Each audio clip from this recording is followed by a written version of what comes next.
Softer than expected US producer prices support rate cut hopes ahead of key inflation numbers tonight. Australian wage growth is moderating, but only slowly, and it's a will they won't they monetary policy review day in New Zealand. That's coming up in our 5 Things in 5 Minutes. And then in our bonus deep dive interview, ANZ New Zealand Chief Economist Sharon Zollner looks ahead to that on-edge monetary policy review for the Reserve Bank of New Zealand later today. It's shaping up to be a fascinating meeting. On the one hand, the Reserve Bank's last set of forecasts said they won't be cutting for a year. The market is pretty much pricing it in.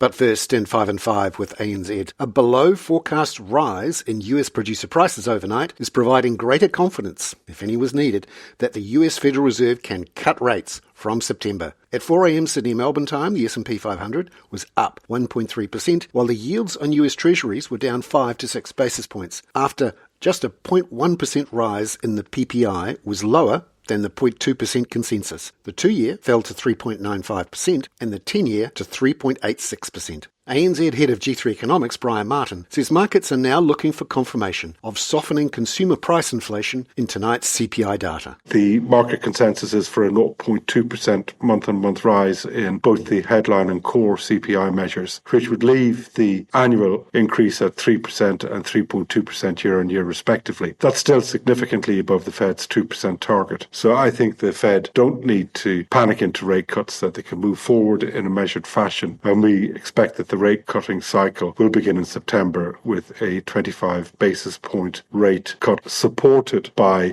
cautious guidance about future easing from the FOMC. The US dollar index was down 0.38% alongside those lower bond yields at 4 a.m. Sydney-Melbourne time. The Aussie dollar was up 0.52% at 66.20 US cents this morning, while the Kiwi was up 0.85% at 60.68. Number 2. Australian second quarter wage growth came in below and above expectations yesterday. Quarterly growth of 0.8% was down from 0.9% in the first quarter and was just under consensus forecasts. But the revisions put the annual rate of 4.1% just above. ANZ senior economist Catherine Birch says the big picture is that wage growth is easing, albeit gradually. The RBA's view that wage growth is still above the level that can be sustained given trend productivity growth, that view is unlikely to change. I think even though the annual wage growth print was steady at 4.1%, if we look at the 6-month annualised rate over Q1 and Q2, so the pulse of wage growth, that did fall to 3.4%, which is a 2-year low. But we do have to keep in mind that there are some increases coming up.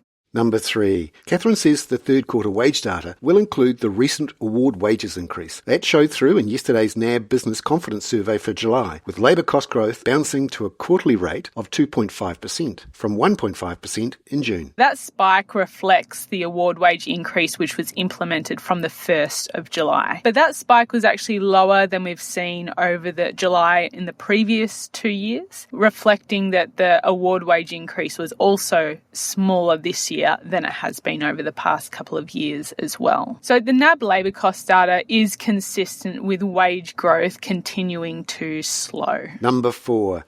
Japan's producer prices rose for the 6th consecutive month, up 0.3% in July from June to be up 3% from a year ago. Everyone's now looking for the June quarter GDP numbers for further signs of inflationary pressures. ANZ FX analyst Felix Ryan is expecting a 2% annual rise after a 1.8% contraction in the first quarter, as private consumption turns positive after 5 negative readings. We are starting to see pay rises slowly flow through the economy, including in June, real wages posting a positive rise for the first time since March of 2022. We also had tax cuts, which were coming in at the end of the quarter, which will be supportive too. The Q2 CAMTAN, for what it's worth, the survey there was broadly positive. The labour market is quite tight, and an improving outlook and inflationary expectations amongst most businesses, manufacturing and services as well. Auto production resumed. That will hopefully boost exports too. Number 5. It's a big day in New Zealand with the Reserve Bank's live cash rate decision. Ahead of that, ANZ New Zealand Chief Economist Sharon Zollner says data yesterday showed the recent migration inflation surge is turning downwards, a bit faster than previously thought, and that's a negative for GDP, while ANZ's Trachometer activity indicator did manage a bump in July. It is particularly interesting at the moment because we saw a whole heap of data fall in the month of June. The high-frequency activity data is not just truck movements, but plane loadings, the performance of manufacturing index, performance of services index, job ads, house sales. So this is a part of a bigger question about how much of that monthly weakness is going to stick and is signalling the economy going down the drain versus how much of it was noise. This is the first of the monthly indicators to be reported for the July month. So it'll be interesting to see how that unfolds.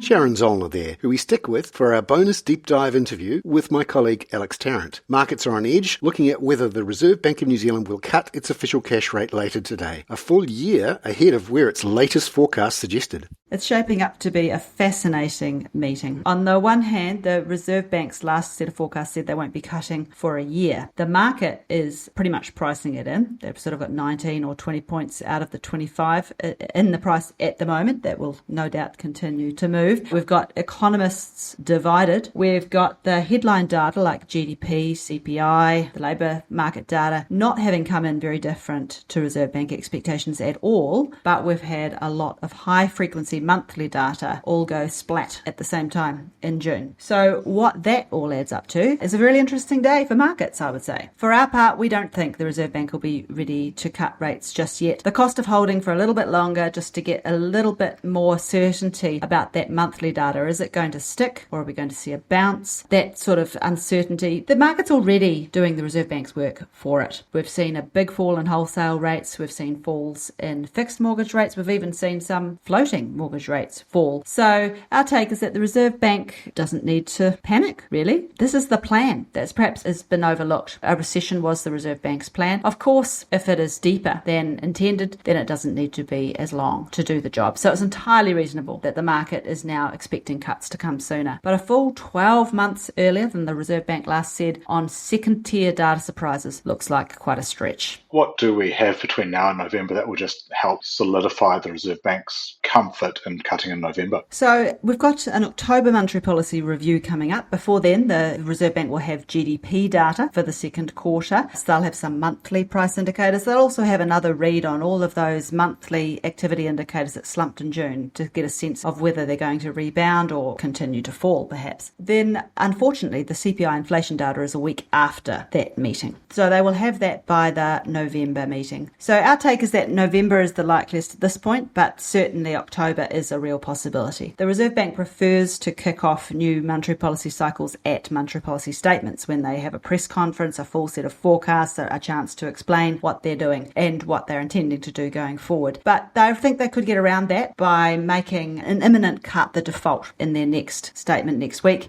so that then I think no one could then argue that it had come out of left field if they did kick off the tightening in October if the data stays weak. Do you think there's any significance or importance in the Jackson Hole conference? I know that's been referenced in terms of maybe feeding into Jerome Powell's thinking in the US as just a chance for all of the central bankers to get together and discuss the rate cutting cycle and the challenges. Do you think that might be feeding in at all or tangentially into Adrian Orr's thinking? Certainly offshore punters, when they look at New Zealand, they think, well, they hiked first, therefore they really should be cutting by now. If the Federal Reserve is going to be cutting in September, then the Reserve Bank of New Zealand should be cutting before that. But there are some interesting nuances. In New Zealand, for example, there's a single mandate, just inflation. There is no employment mandate anymore, and that change was made by this government, which does provide the Reserve Bank with a degree of political cover, I would say. The government obviously won't be criticising them for holding rates high if they're just doing what they were asked to do, which is to make sure they get inflation all the way back to target. Of course, there is a strong correlation between what central banks are doing at the moment because central banks everywhere experience the same shock, the same COVID supply side shock and the same policy error, essentially keeping monetary and fiscal policy too stimulatory for too long and the resulting flurry of inflation. So there will be a correlation, but I wouldn't call it a causation. The Reserve Bank of New Zealand showed on the way up that they were not afraid to go it alone, and I would expect that to be the case on the way down as well. Sharon Zollner there. I'm Bernard Hickey. That was 5 and 5 with ANZ for Wednesday, August the 14th. Catch you tomorrow with full reaction to the Reserve Bank's cash rate decision and that US inflation data. This podcast contains general information only, not investment advice. You should obtain advice for your personal circumstances before making any investment decisions.